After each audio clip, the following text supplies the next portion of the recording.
Assalamualaikum warahmatullahi wabarakatuh. Salam sejahtera untuk kita semua. Halo semuanya. Di sini saya sangat merasa bersyukur bisa berada di hadapan teman-teman sekalian.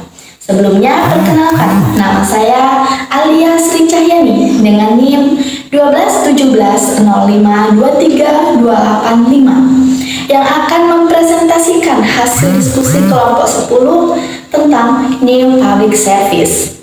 Nah, tentunya dalam presentasi kali ini saya tidak sendirian dong. Di sini saya memiliki dua teman yang hebat yang turut berbicara tentang topik yang sama. Yang pertama yaitu ada Praskidyah Ayu Kukila Ababil dengan NIM 12170521317.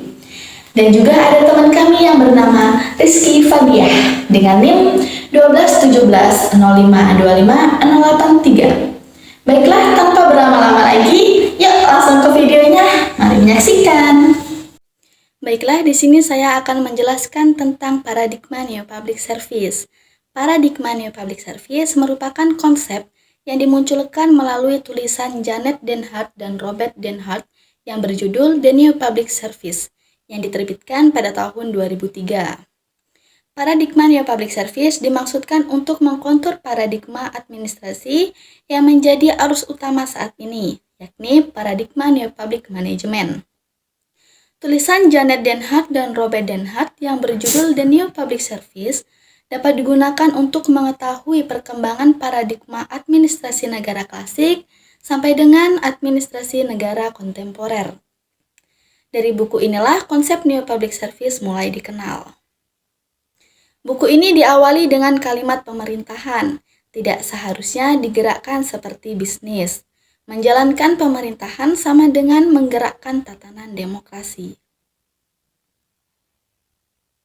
Sebelum terbit berbentuk buku pada tahun 2000, Den Hart dan Den Hart sudah pernah mempublikasikan tulisan yang sama, namun dengan judul yang berbeda, yaitu The New Public Service, dalam jurnal Public Administration Review.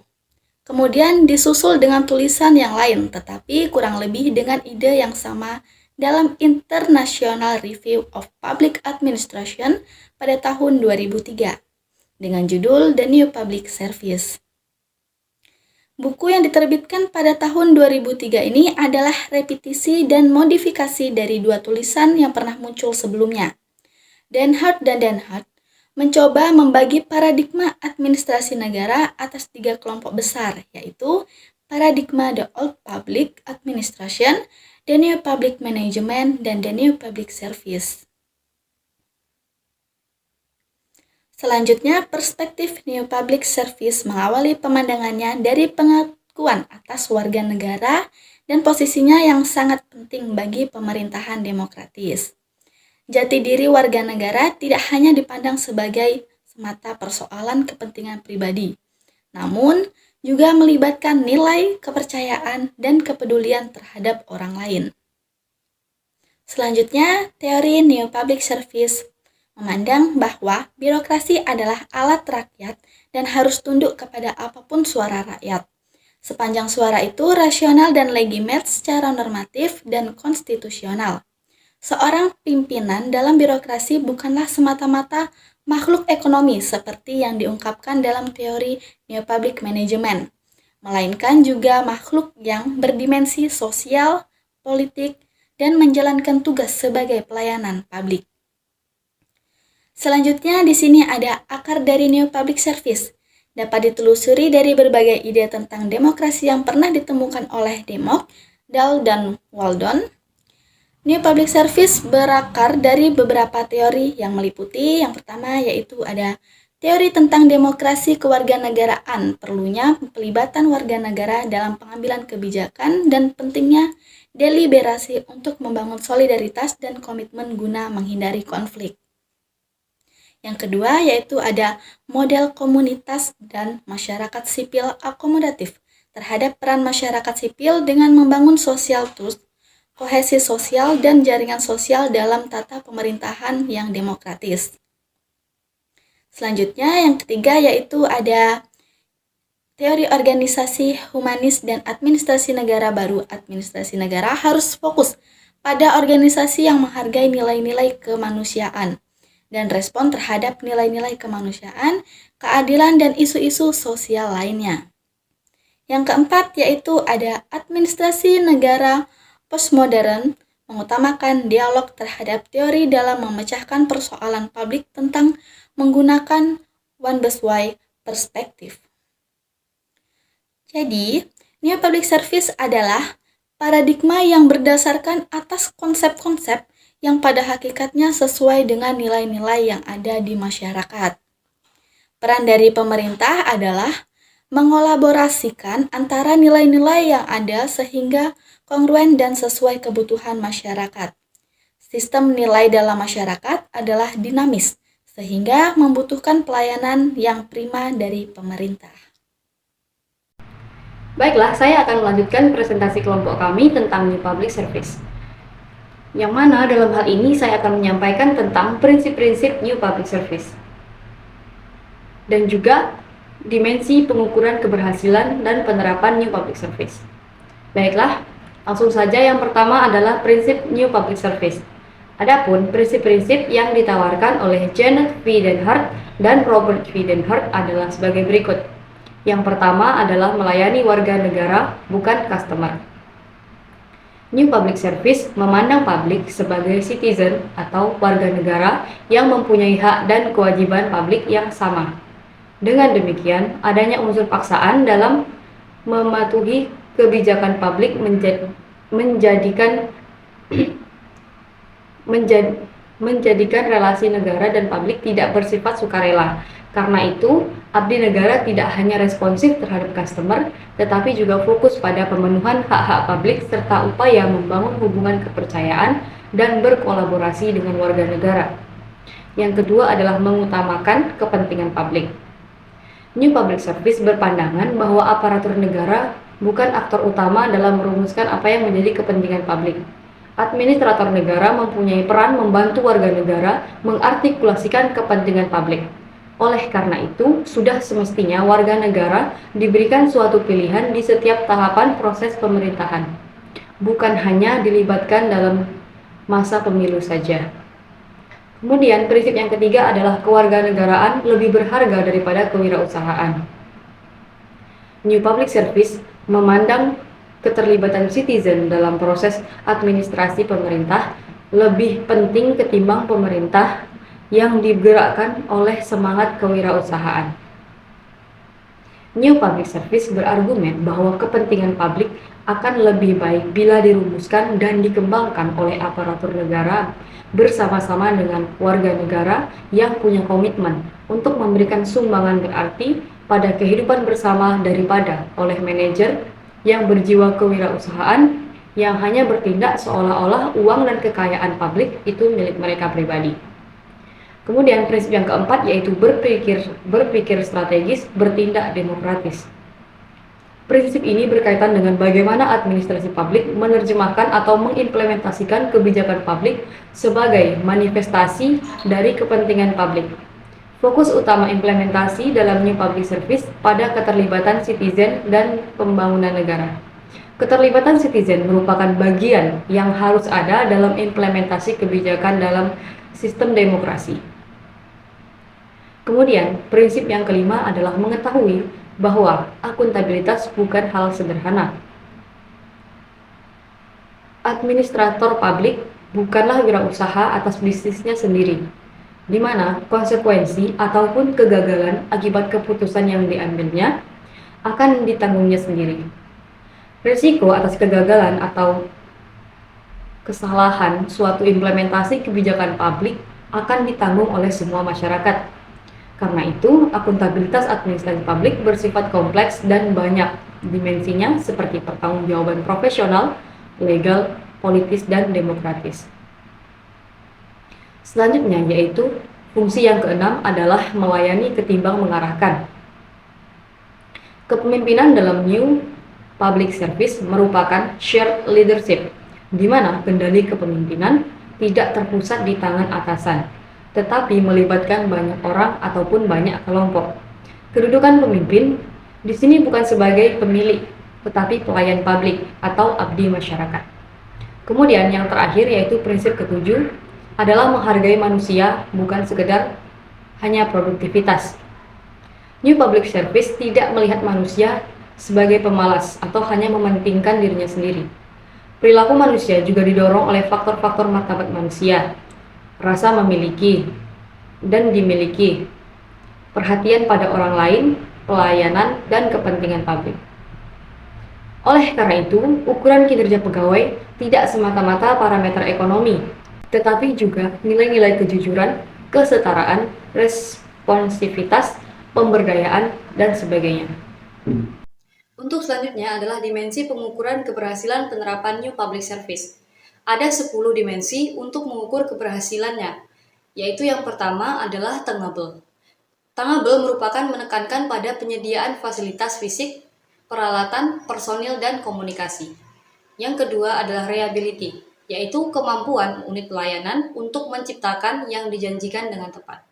Kemudian yang ketiga adalah responsiveness, yaitu kemauan untuk membantu para provider untuk bertanggung jawab terhadap mutu layanan yang diberikan.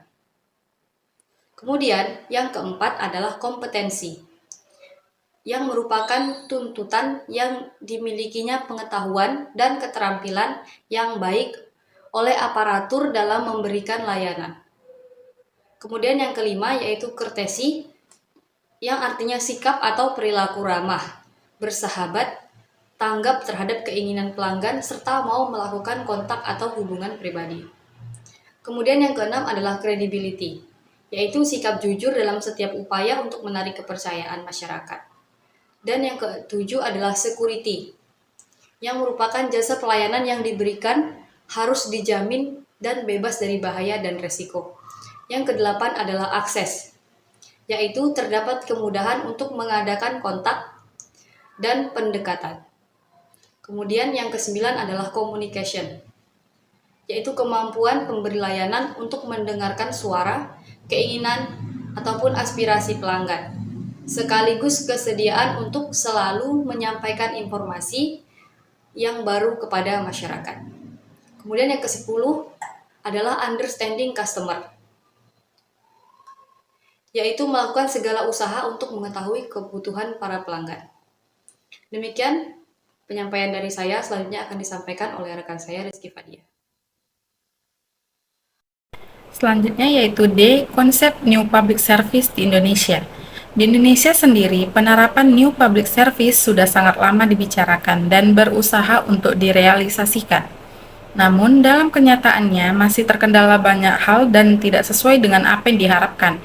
Menurut R. Nugroho Dwi Jowiyoto, tahun 2001, kondisi real birokrasi Indonesia saat ini digambarkan sebagai berikut. Yang pertama, secara generik, ukuran keberhasilan birokrasi sendiri sudah tidak sesuai dengan tuntutan organisasional yang baru. Di Indonesia, birokrasi di departemen atau pemerintahan paling rendah yang diutamakan adalah masukan dan proses, bukan hasil. Karenanya, yang selalu diperhatikan oleh para pelaku birokrasi adalah jangan sampai ada sisa pada akhir tahun buku atau birokrasi lama. Yang kedua, birokrasi kita tidak pernah menyadari bahwa ada perubahan besar di dunia, di mana semua hal baru mengacu kepada pasar, bisnis harus mengacu kepada permintaan pasar, dan kalau mau berhasil dalam kompetisi harus mampu melayani pasar. Pasar birokrasi adalah seluruh masyarakat yang dilayani oleh birokrasi, bukannya pejabat pemerintahan atau pimpinan birokrasi itu sendiri, tetapi rakyat. Pembahasan yang selanjutnya yaitu dampak dan kendala penerapan New Public Service di Indonesia. Dampak penerapan New Public Service di Indonesia juga memberikan dampak yaitu adanya kesadaran dalam peranan negara yang sebenarnya. Tidak lagi otoriter maupun masih memilih siapa yang berhak mendapatkan pelayanan dari negara. Dalam konteks kekinian, praktek administrasi publik di Indonesia telah mengarah pada prinsip-prinsip paradigma NPS. Hal ini dapat dilihat dari beberapa kebijakan publik yang berpola bottom up, yaitu alur pengambilan keputusan ditetapkan secara berjenjang mulai dari level struktur yang paling bawah atau masyarakat yang kemudian menjadi dasar keputusan struktur teratas. Selain dampak, ada juga kendala yang dialami sejak penerapan NPS, yaitu permasalahan administrasi publik di Indonesia. Administrasi dalam perkembangannya di Indonesia telah melalui beberapa tahap, mulai dari masa prakemerdekaan, pasca kemerdekaan, Orde Baru, dan masa reformasi tahun 1998 sampai dengan sekarang. Sebagai salah satu negara yang ada di dunia, tentunya Indonesia juga merupakan bagian sistem pelaksanaan administrasi global yang selalu berkembang sesuai dengan perkembangan kontradiksi dan saling hubungan antar sesama bangsa di Indonesia. Beberapa dampaknya yaitu: 1. Pengaruh budaya lama. Budaya setempat mempengaruhi dengan kuat ketika akan mempraktekannya. New public service atau good governance sulit untuk diterapkan di Indonesia karena budaya masyarakat Indonesia yang biasa melayani kepentingan penguasa.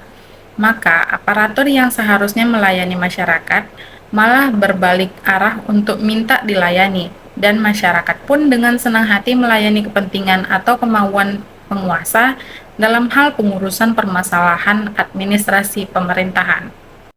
Yang kedua, politisasi administrator daerah. Tuntutan otonomi daerah pada saat reformasi tahun 1998 merupakan bentuk dari ketidakpuasan daerah dalam rangka pembagian kekayaan daerah dengan pusat.